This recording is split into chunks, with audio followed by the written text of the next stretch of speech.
अस्सलामुअलैकुम, this is pharmacy loom और आज हम जिस मेडिसिन के बारे में बात करेंगे उसका नाम है मेथी को बाल। तो हम मेथी को बाल के इस्तेमालात के बारे में बात कर लेते हैं कि इस मेडिसिन को किस लिए यूज़ करा जाता है। तो मेथी को बाल जो है वो एक विटामिन B12 की मेडिसिन है जो कि जिस्म के अंदर कमज़ोरी को दूर करने के लिए इस्तेमाल करी जाती है। अगर जिस्म में विटामिन B12 की कमी हो जाए तो इंसान थकान, कमज़ोरी और चक्कर महसूस करता है और इस सूरत हाल में ये टैबलेट जो है वो विटामिन B12 की कमी को पूरा करती है। और जिस्म में कमज़ोरी की एक और अलामत ये भी है कि हाथ और पाँव का सुन्न हो जाना और उनमें झंझनाहट सी महसूस होना। ऐसी सूरत हाल में मेथी को बाल दी जाती है।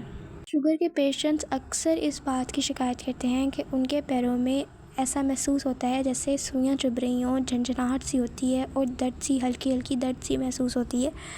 इस सूरत हाल में भी मेथी को बाल दी जाती है क्योंकि मेथी को बाल विटामिन B12 की कमी को पूरा करती है और आपकी नर्व्स को मजबूत करती है, जिससे आपकी बॉडी में इस तरह की कमज़ोरियाँ जो हैं वो दूर हो जाती हैं। सबसे अहम इस्तेमाल विटामिन B12 की कमी की वजह से जिस्म में खून की कमी हो जाती है, तो अगर मेथी को बाल ली जाए तो ये विटामिन B12 को बनाती है और विटामिन B12 के बनने से आपके जिस्म में खून की कमी जो होती है वो दूर होती है। ये आपके जिस्म के अंदर खून को बनने में मदद देती है।